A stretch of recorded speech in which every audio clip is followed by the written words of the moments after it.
ആദ്യം തന്നെ PMFTയുടെ ബാനറിൽ എനിക്ക് ഒരു ഇന്റർനാഷണൽ കോൺഫറൻസിൽ പങ്കെടുക്കാൻ കഴിഞ്ഞത്, അതും ചൈനീസ് ഗവൺമെന്റിന്റെ ബെൽറ്റ് ആൻഡ് റോഡ് പോളിസിയുടെ ഭാഗമായി യുനെസ്കോയും ഷാഹായ് ടീച്ചർ എഡ്യൂക്കേഷൻ സെന്ററും ചേർന്ന് സംയുക്തമായിട്ട് സംഘടിപ്പിക്കുന്ന ഈ വേൾഡ് കോൺഫറൻസിൽ പങ്കെടുക്കാൻ എനിക്ക് അവസരം തന്നതിന് VMFTയോട് എൻ്റെ ഹൃദയം നിറഞ്ഞ നന്ദി അറിയിക്കുന്നു.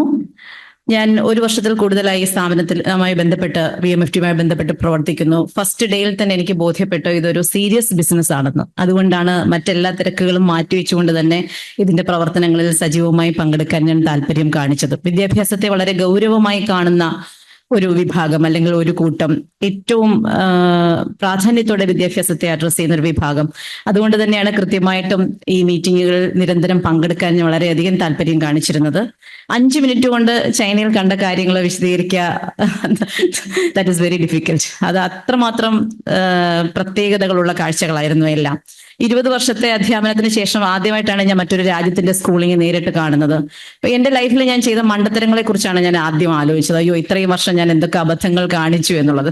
കാരണം തികച്ച് വ്യത്യസ്തമായ ഒരു അനുഭവമായിരുന്നു ചൈന ഞങ്ങൾക്ക് മുമ്പിൽ തുറന്നു വെച്ചത്. അതിൽ നമ്മൾ കണ്ട കാഴ്ചകളെല്ലാം കൂടുതലും തന്നെ ഒരു കിൻഡർ ഗാർട്ടൻ സ്കൂളിൻ്റെതാണ്. അപ്പോഴാണ് അതിന്റെ പ്രാധാന്യം മനസ്സിലാവുന്നത്. ഈ വീഡിയോ റെഡി ആയപ്പോൾ എൻ്റെ ഒരു മകന്റെ സുഹൃത്തിനെ കാണിച്ചപ്പോൾ അവൻ പറഞ്ഞത് എന്റെ ഫസ്റ്റ് ഇയർ എഞ്ചിനീയറിംഗ് എനിക്ക് ഓർമ്മ വരുന്നു എന്നാണ്. കാരണം 5 മിനിറ്റിനകത്ത് എല്ലാ വീഡിയോകളും കൂടി കാണിക്കാൻ പറ്റില്ലായിരുന്നു. അപ്പോൾ അത്രമാത്രം വളരെ ഓർഗനൈസ്ഡ് ആയിട്ടാണ് ചൈന വിദ്യാഭ്യാസത്തെ കാണുന്നത്. ഞാൻ ഇപ്പോഴും ഓർക്കുന്നത്, ഞാൻ അവിടെ പറഞ്ഞൊരു കാര്യമാണ്, ചൈനയുടെ ഒരു വിദ്യാഭ്യാസത്തെ കുറിച്ചുള്ള പ്രോവർബാണ്. നിങ്ങൾ 1 വർഷത്തേക്കാണ് പ്ലാൻ ചെയ്യുന്നതെങ്കിൽ നിങ്ങൾ വയലിൽ കൃഷി ചെയ്യുക, 10 വർഷത്തേക്കാണ് പ്ലാൻ ചെയ്യുന്നതെങ്കിൽ വൃക്ഷങ്ങൾ വെച്ചുപിടിപ്പിക്കുക, 100 വർഷത്തേക്കാണ് പ്ലാൻ ചെയ്യുന്നതെങ്കിൽ നിങ്ങളുടെ മക്കൾക്ക് നല്ല വിദ്യാഭ്യാസം കൊടുക്കുക. അത് കൃത്യമാണ് എന്ന്, അതാണ് അവർ ഇംപ്രിന്റ് ചെയ്തിരിക്കുന്നതെന്ന് മനസ്സിലാക്കാൻ കഴിഞ്ഞു. കിൻഡർ ഗാർട്ടൻ തന്നെ എല്ലാവിധ സൗകര്യങ്ങളോടെയും കുട്ടികളെ അവർക്ക് ഏതെങ്കിലും തിയറിറ്റിക്കൽ ബേസ് ഉണ്ടോ ഇവരുടെ എഡ്യൂക്കേഷൻ എന്ന് ചോദിച്ച് നമുക്ക് പ്രത്യേകിച്ച് ഒരു ഐഡിയോളജി കാണിച്ചു തരാൻ പ്രയാസമാണ്. പക്ഷേ പ്രോബ്ലം സോൾവിങ്ങും ക്രിട്ടിക്കൽ തിങ്കിങ്ങും, ഈ 2 കാര്യങ്ങളാണ് ചൈന മുന്നോട്ട് വയ്ക്കുന്നത്. ദൈനംദിന ജീവിതത്തിൽ എന്തൊക്കെ പ്രശ്നങ്ങളാണ് അവർക്കുണ്ടാകുന്നത്, അതിനുള്ള പരിഹാരം കാണാനാണ് കുട്ടികളെ പഠിപ്പിക്കുന്നത്. കിൻഡർ ഗാർട്ടൻ 3 വർഷമാണ്. ഏകദേശം രാവിലെ 8 മണി തൊട്ട് 5 മണി വരെയാണ് കുട്ടികൾക്ക് സ്കൂളിംഗ് ഉള്ളത്, കിൻഡർ ഗാർട്ടൻ ഉൾപ്പെടെ. 7 മണിക്ക് ഞങ്ങളൊരു സ്കൂളിൽ നിൽക്കുമ്പോഴും കുട്ടികളും ടീച്ചേഴ്സും അവിടെ ഉണ്ട്. ചോദിച്ചപ്പോൾ ക്ലബ് ആക്ടിവിറ്റീസിന്റെ പരിശീലനം കൊടുക്കുകയാണ് എന്നാ പറഞ്ഞത്. അപ്പൊ 7 മണി 7:30 ആയിട്ടാണ് കുട്ടികൾ സ്കൂളിൽ നിന്ന് പോകുന്നത്. അതൊരു പ്രൈമറി സ്കൂളായിരുന്നു. അവിടെ കണ്ട കാഴ്ചകൾ, ജീവിതത്തെ എങ്ങനെ സധൈര്യം നേരിടണം എന്നുള്ള പ്രാക്ടീസസ് അവിടെ കൃത്യമായിട്ട് കൊടുക്കുന്നുണ്ടായിരുന്നു. അതായത് ചെറിയ പ്രായത്തിൽ തന്നെ ഇപ്പൊ നമ്മൾ കണ്ടു, അതിനകത്ത് കൺവെയർ ബെൽറ്റ് ഉണ്ടാക്കിയാണ് കുട്ടികൾ. അവര് 2 കുട്ടികൾ എയർപോർട്ട് സന്ദർശിച്ചു. അവിടെ കൺവെയർ ബെൽറ്റിലൂടെ സാധനങ്ങൾ പോകുന്നതാണ് അവർക്ക് ഏറ്റവും ഇഷ്ടപ്പെട്ടത്. ടീച്ചറിനോട് വന്ന് പറഞ്ഞു, ടീച്ചർ പറഞ്ഞു നിങ്ങൾ അതിന്റെ പടം വരച്ചു തരാം. പടം വരച്ചു കൊടുത്തു. ആവശ്യത്തിനുള്ള മെറ്റീരിയൽസ്, മോട്ടോർ ഘടിപ്പിച്ചിട്ടുള്ള കളിപ്പാട്ടങ്ങൾ അവർക്ക് കൊടുത്തു. അപ്പൊ അവര് കൺവെയർ ബെൽറ്റിലൂടെ സാധനങ്ങൾ പോകുന്നതിന് പകരം ചെറിയ തടിയുടെ പേസുകൾ കൊടുത്തിട്ടുണ്ട്. അത് കൊണ്ടുവന്ന് പാത്രത്തിൽ വീഴുന്നു. വീഴാതിരിക്കുമ്പോൾ എന്താണ് വേണ്ടുന്നതെന്ന് വീണ്ടും ആലോചിക്കാൻ പറയുന്നു. അത് കറക്റ്റ് ചെയ്യുന്നു. അപ്പൊ അതിനിടയ്ക്ക് ഒരു വിധം തിരിച്ച് മുകളിലോട്ട് വിടുന്ന അതും ഉണ്ടാക്കി നോക്കുന്നത് കണ്ടു. അപ്പൊ അത്തരത്തില് പിന്നെ ഒരു കുട്ടി മറിഞ്ഞു വീണു അവിടെ. അപ്പൊ തെന്നി വീണത് എന്തുകൊണ്ടാണ്? അത് മാറ്റുണ്ടായിട്ട് തെന്നി വീണു. അപ്പൊ തെന്നാത്ത മാറ്റം എങ്ങനെ ഉണ്ടാക്കാം? അത് ചിത്രം വരച്ചുകൊണ്ട് വരുന്നു, അത് ചെയ്യുന്നു. അവിടെ എങ്ങും അക്ഷരം പഠിപ്പിക്കുന്നത് കണ്ടതേ ഇല്ല ഈ 3 വർഷവും. ഇത്തരത്തിലുള്ള ആക്ടിവിറ്റീസ് ഈ 3 ക്ലാസ്സുകളിലും അക്ഷരം പഠിപ്പിക്കുന്നുണ്ടല്ലോ. ഇത്തരം ആക്ടിവിറ്റിയിലൂടെ ജീവിതത്തെ എങ്ങനെ സധൈര്യം നേരിടാം, പ്രശ്നങ്ങളെ എങ്ങനെ സോൾവ് ചെയ്യാം എന്ന് തന്നെയാണ് അവർ ചെയ്യുന്നത്. പിന്നെ 4 കോൺസെപ്റ്റ്സ് ഓഫ് എഡ്യൂക്കേഷൻ അവർ പറഞ്ഞത് എന്റെ ശ്രദ്ധയിൽപ്പെട്ടത്, ഒന്ന് satisfaction of student, satisfaction of teacher, satisfaction of parent and finally satisfaction of party, Chinese communist party. Well organised ആയിട്ടുള്ള ഒരു സിസ്റ്റത്തിന്റെ കീഴിൽ വിദ്യാഭ്യാസത്തെ ഇത്രമാത്രം ഗൗരവത്തോടെ കാണുകയും അതിനുവേണ്ടി ധാരാളം ഇൻവെസ്റ്റ് ചെയ്യും. ടീച്ചേഴ്സിനും അതേപോലെ തന്നെയാണ്. ടീച്ചർ ആവുക എന്ന് പറയുന്നത് വളരെ സീരിയസ് ആയിട്ടുള്ള ഒരു ബിസിനസ്സാണ്. അവിടെ അത്ര എളുപ്പം ഒരാൾക്ക് ടീച്ചർ ആവാൻ പറ്റില്ല. പ്രീ സർവീസ്, ഇൻ സർവീസ് കോഴ്സുകൾ തന്നെ വളരെ ഗൗരവതരത്തിലാണ് ചിട്ടപ്പെടുത്തിയിരിക്കുന്നത്. ഏറ്റവും പ്രധാനപ്പെട്ട എനിക്ക് രസകരമായി തോന്നിയത് കാര്യം, ഒരു ആഴ്ചയിൽ 1-ൽ കൂടുതൽ തവണ സഹ അധ്യാപകരുടെ ക്ലാസ് കണ്ട് വിലയിരുത്താൻ സഹപ്രവർത്തകർക്ക് അവസരമുണ്ട്. നമുക്ക് ചിന്തിക്കാൻ പോലും കഴിയാത്തൊരു കാര്യമാണ്. ഞാൻ കഴിഞ്ഞ ദിവസം ഒരു സെമിനാറിന് വേണ്ടി ഇന്ത്യയിലെ എല്ലാ വിദ്യാഭ്യാസ പദ്ധതികളെ കുറിച്ചും ഒരു അവലോകനം നടത്തിയതിൽ 68-ലും 86-ലും 2020-ലും നമ്മൾ ഊന്നി പറയുന്ന ഒരു കാര്യമാണ് പ്രൈമറി എഡ്യൂക്കേഷൻ. പ്രാഥമിക ചെറിയ കുട്ടികളുടെ വിദ്യാഭ്യാസം ചൈൽഡ് സെന്റേർഡ് ആവണം, ആക്ടിവിറ്റി ഓറിയന്റഡ് ആവണം, നേച്ചർ ലേണിംഗ് ആവണം എന്നൊക്കെ. പക്ഷേ നമ്മൾ തിയറിയിൽ പഠിപ്പിക്കുകയും ചൈന അത് പ്രാവർത്തികമായി കാണിക്കുകയും ചെയ്യുന്നു. അവിടെ പ്രാക്ടീസ് ആണ് തികച്ചും. ഇവിടെ തിയറിയിൽ ഇപ്പോഴും നമ്മൾ കടിച്ചു കിടക്കുകയാണ്. ഇതുവരെ അതിൽ നിന്ന് മുന്നോട്ട് പോകാൻ നമ്മൾ തയ്യാറായിട്ടില്ല. ടീച്ചേഴ്സിന്റെ ഇന്റർനാഷണൽ കോമ്പറ്റീഷൻസ് അവർ പങ്കെടുക്കുന്നുണ്ട്. മറ്റൊരു രസകരമായ കാര്യം, ഒരു 4 വർഷം കഴിയുമ്പോഴേക്കും ഏറ്റവും എഫിഷ്യന്റ് ആയിട്ടുള്ള ടീച്ചറിന് പ്രൊമോഷൻ കൊടുക്കും. കിൻഡർ ഗാർട്ടൻ ടീച്ചറിന് പോലും ഒരു പ്രൊഫസറുടെ റാങ്ക് ആ രാജ്യത്ത് കൊടുക്കുന്നുണ്ട്.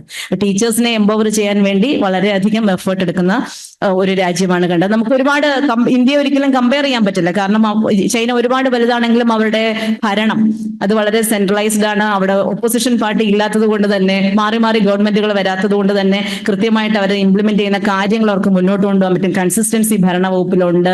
അല്ലെങ്കിൽ ഒരു ഭാഷയുടെ ഏകീകൃത സ്വഭാവം, എല്ലാവരും ഒരു ഭാഷ സംസാരിക്കുന്നവരാണ്. അങ്ങനെയൊക്കെ ഒരുപാട് കാര്യങ്ങളുണ്ടെങ്കിലും ഇത്ര ഹാർഡ് വർക്കിംഗ് ആയിട്ടുള്ള ഒരു ജനത തന്നെയുള്ള നിരത്തിലും പൊതു ഇടങ്ങളിലൊക്കെ വളരെ അച്ചടക്കം പാലിക്കുകയും ബഹളങ്ങളില്ലാതെയും ജനസംഖ്യ ഒരുപാടുണ്ടായിട്ടും അവയെല്ലാം കൃത്യമായി മാനേജ് ചെയ്യാനും ആ രാജ്യത്തിന് കഴിയുന്നത് തീർച്ചയായിട്ടും വിദ്യാഭ്യാസത്തിന്റെ പുരോഗതി തന്നെ ആണെന്ന് മനസ്സിലാക്കാൻ കഴിയുന്നു. കൂടുതൽ പറയാൻ സമയം അനുവദിക്കുന്നില്ല. ഒരിക്കൽ കൂടി BMFTക്ക് നന്ദി അറിയിച്ചുകൊണ്ട് നിർത്തുന്നു. നന്ദി, നമസ്കാരം. ബഹുമാന്യരെ, വളരെ സന്തോഷമുണ്ട്. വിശ്വ പറഞ്ഞതിന്റെ തുടർച്ചയായിട്ട് ഒരു ബെൽറ്റ് ആൻഡ് റോഡ് ഓർഗനൈസേഷൻ എന്ന് പറയുന്നത് ഈ ചൈനയിൽ 2000-ൽ പരം വർഷങ്ങൾക്ക് മുമ്പ് വാണിജ്യത്തിന്റെ അടിസ്ഥാനത്തിൽ റോഡ് വഴിയും ജലം വഴിയും, റോഡും ബെൽറ്റ് എന്ന അങ്ങനെ സഞ്ചരിച്ചിരുന്ന രാജ്യങ്ങളുടെ മുഴുവൻ ഒരു കൂട്ടായ്മ അവരുണ്ടാക്കിയിട്ടുണ്ട്. അതും അങ്ങനെ അത് 10-100-ൽ പരം രാജ്യങ്ങളുണ്ട്, അത് ബെൽറ്റ് ആൻഡ് റോഡ് കൺട്രീസ്. അതിൽ വിദ്യാഭ്യാസ സംബന്ധമായ കോഓപ്പറേഷനുള്ള 60-ലധികം രാജ്യങ്ങളുണ്ട്. 66 രാജ്യങ്ങളാണ് ഉണ്ടായിരുന്നത്. നമ്മൾ ഇന്ത്യ പങ്കെടുത്തപ്പോൾ അത് 67 എന്ന് പറയുകയുണ്ടായി. അപ്പോൾ അത് കഴിഞ്ഞ് 7 വർഷമായിട്ടാണ് ഇത് നടന്നു വരുന്നത്. യുനെസ്കോയ്ക്ക് 2 തരം കാറ്റഗറി ഇൻസ്റ്റിറ്റ്യൂഷൻസ് ഉണ്ട്. ഒന്ന് നേരിട്ട് അതിന്റെ സെന്റേഴ്സ്, 2 കാറ്റഗറി 2. അത് നടക്കുന്ന രാജ്യങ്ങളുടെ ഒരു ഫൈനാൻഷ്യൽ സപ്പോർട്ടോടുകൂടി നടക്കുന്ന കാറ്റഗറി 2 ചൈന ഫൈനാൻസ് ചെയ്യുന്ന, മുനിസിപ്പൽ ഗവൺമെന്റ് ഫൈനാൻസ് ചെയ്യുന്ന എഡ്യൂക്കേഷണൽ ടെക് സെന്ററിൽ വെച്ചാണ് ഈ പരിപാടി നടന്നത്. പറഞ്ഞൊന്നും ആവർത്തിക്കുന്നില്ല. അപ്പോൾ 14 രാജ്യങ്ങളിൽ നിന്ന് 27 അംഗങ്ങളാണ് ഉണ്ടായിരുന്നത്. വളരെ വെൽ ഓർഗനൈസ്ഡ് ആയിട്ടുള്ള പ്രോഗ്രാം ആയിരുന്നു. ഒരു ഇന്റർനാഷണൽ പ്രോഗ്രാമിന്റെ എല്ലാ പ്രൊഫഷണൽ ചിട്ടവട്ടങ്ങളും അടങ്ങിയ വളരെ കൃത്യമായ ടൈം മാനേജ്മെന്റോട് കൂടിയ വന്ന പാർട്ടിസിപ്പൻസിനെല്ലാം വിദ്യാഭ്യാസത്തിന്റെ സ്റ്റെം എന്ന് പറഞ്ഞാൽ science, technology, engineering and mathematics വിഷയങ്ങളുടെ കേന്ദ്രീകരിച്ചുള്ള പഠനവും സ്കൂൾ സന്ദർശന പരിപാടികളുമായിട്ട് ഒന്നിനോടൊന്ന് കോർത്തിണക്കിയ ഒരു 12 ദിവസത്തെ പ്രോഗ്രാം ആയിരുന്നു. എന്ന് മാത്രമല്ല, ഷാങ്ഹായിൽ തുടങ്ങിയ പ്രോഗ്രാം തൊട്ടടുത്ത ദിവസം അവിടുന്ന് ഒരു 2.5-3 മണിക്കൂർ വിമാനയാത്രയ്ക്ക് അകലെയുള്ള 2000-ഓളം കിലോമീറ്റർ അകലെയുള്ള ഡെവലപ്പിംഗ് പ്രോവിൻസായ ചെങ്ഡു എന്ന് പറയുന്ന സ്ഥലത്തായിരുന്നു ആദ്യത്തെ 5 ദിവസങ്ങൾ എന്നുള്ളത്. ഇത് തമ്മിലുള്ള ഒരു കമ്പാരിസൺ ഈ വന്നവർക്ക് ലഭിക്കാൻ കൂടിയായിരുന്നു. മൊത്തത്തിൽ പരിപാടികളെല്ലാം വളരെ ഫലപ്രദമായിരുന്നു എന്ന് പറഞ്ഞല്ലോ. പ്രധാനമായി ഞങ്ങൾ സന്ദർശിച്ചത് ഒരു കിൻഡർ ഗാർട്ടൻ, പിന്നീട് ഒരു പ്രൈമറി സ്കൂൾ, ഒരു സ്പെഷ്യൽ പ്രൈമറി സ്കൂൾ, ഞങ്ങളുടെ കുറച്ചു പേര് ഒരു ഹൈസ്കൂളും സന്ദർശിച്ചിരുന്നു, പിന്നെ ഒരു അഗ്രികൾച്ചർ കോളേജ്, പിന്നെ ഈ വൊക്കേഷണൽ എഡ്യൂക്കേഷൻ നടക്കുന്ന ചില സെന്റേഴ്സ്, ഇങ്ങനെ ഉള്ള കേന്ദ്രങ്ങളിലാണ് സന്ദർശിച്ചത്. പക്ഷേ അതിന്റെ അടിസ്ഥാനപരമായ കാഴ്ചപ്പാടെന്ന് പറയുന്നത് ഇവിടെ നിഷ സൂചിപ്പിച്ചതുപോലെ ക്ലാസ് മുറികളിൽ കുട്ടികൾ ദൈനംദിന ജീവിതവുമായി ബന്ധപ്പെട്ട പ്രശ്നങ്ങൾ തിരിച്ചറിയുകയും അവ പരിഹരിക്കുകയും ചെയ്യുന്ന ഒരു രീതിയാണ് ഈ എല്ലാ സ്പെക്ട്രത്തിലും ഞങ്ങൾ കണ്ടത്. ഉദാഹരണം മുമ്പ് ഇവിടെ കിൻഡർ ഗാർട്ടനിൽ പറഞ്ഞു, വൊക്കേഷണൽ ഹയർ സെക്കൻഡറി സ്കൂൾ കണ്ടതിനെ കുറിച്ച് പറഞ്ഞാൽ ഇൻടാഞ്ചിബിൾ കൾച്ചർ, ചൈനയിൽ അങ്ങോളം ഇങ്ങോളം അദൃശ്യമല്ലാതെ അവശേഷിക്കുന്ന സാംസ്കാരികമായ തനിമകൾ, ഉദാഹരണം ഭക്ഷണം ഉണ്ടാക്കൽ, നിർമ്മാണം, കരകൗശലം, സൗന്ദര്യ വസ്തുക്കൾ ഉണ്ടാക്കല്, അങ്ങനെയുള്ള വളരെ ഇങ്ങനെ സൂക്ഷ്മതലത്തിലുള്ള എല്ലാ സാംസ്കാരിക ഘടകങ്ങളെയും വളരെ അഭിമാനത്തോടുകൂടി കുട്ടികൾ ക്ലാസ്സിൽ പുനരുൽപാദിപ്പിക്കുകയാണ്. ആ പുനരുൽപാദിപ്പിക്കുന്നതിന്റെ ഭാഗമായി സയൻസ്, കണക്ക്, മാത്തമാറ്റിക്സ്, മറ്റു വിഷയങ്ങൾ വളരെ ആസൂത്രിതമായി ഇന്റഗ്രേറ്റ് ചെയ്യപ്പെടുന്ന മനോഹരമായ കാഴ്ചയാണ് നമ്മൾ കാണുന്നത്. അതിപ്പോൾ അഗ്രികൾച്ചർ കോളേജിൽ ഞങ്ങൾ ചെല്ലുമ്പോൾ 28 യൂണിവേഴ്സിറ്റികളായിട്ട് അവർക്ക് ടൈപ്പ് ഉണ്ട്. അവിടെ ഡ്രോൺ ഉണ്ടാക്കിയിരിക്കുന്ന ഡ്രോൺ കർഷകർക്ക് വിത്ത് വിതയ്ക്കുന്നതിനും കളപറിക്കുന്നതിനും വീട്ടിലിരുന്നു കൊണ്ട് തന്നെ അവരുടെ കാർഷിക മേഖലയിലെ പ്രശ്നങ്ങൾ കാണുന്നതിനും ഈ വലിപ്പ ചെറുപ്പത്തിൽ വ്യത്യസ്ത നിലയിലുള്ള ഡ്രോണുകൾ ഉപയോഗിക്കുന്നത് ഡ്രോണിന്റെ അടുത്ത് ഇരുന്നുകൊണ്ട് തന്നെ പ്രവർത്തിപ്പിച്ച് കാണും. അപ്പൊ ഇങ്ങനെയുള്ള പ്രോബ്ലം ബേസ്ഡ്, അതുകൊണ്ട് ക്ലാസ്സിൽ ഒരു തിയറിറ്റിക്കൽ പഠനം നടക്കുന്നില്ല.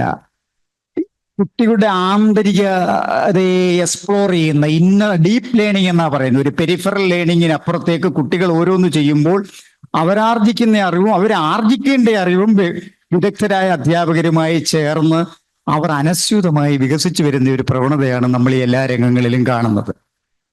പിന്നെ ഇതൊക്കെയാണ് പിന്നെ അവിടെ ടീച്ചർ ഒറ്റയ്ക്കല്ല, ടീച്ചറുടെ കൂടെ ടീച്ചർ റിസർച്ച് ഗ്രൂപ്പ് ഉണ്ട്, മുനിസിപ്പൽ ഗവൺമെന്റ് ഉണ്ട്, യൂണിവേഴ്സിറ്റി ഉണ്ട്. ഇതെല്ലാം പറയുമ്പോൾ കഴിഞ്ഞ 45 കൊല്ലമായിട്ട് ചൈനയിൽ ടെങ് സിയാവോപിങ്ങിന്റെ കാലം മുതൽ ആരംഭിച്ച നയപരമായ പോളിസി ഇനിഷ്യേറ്റീവ്സിന്റെ മൂർത്തിമത് ഭാവമാണ് ചൈനയിൽ നമ്മളിപ്പോൾ കാണുന്നത്. അവർ സമ്മതിക്കുന്നുമുണ്ട്. കുറച്ചുനാൾ ഷാങ്ഹായ് 20 കൊല്ലത്തിന് മുമ്പ് ഇത് കൃഷിക്കാരുടെ സ്ഥലമായിരുന്നു എന്ന് പറഞ്ഞുകൊണ്ട് തന്നെയാണത് പറയുന്നത്.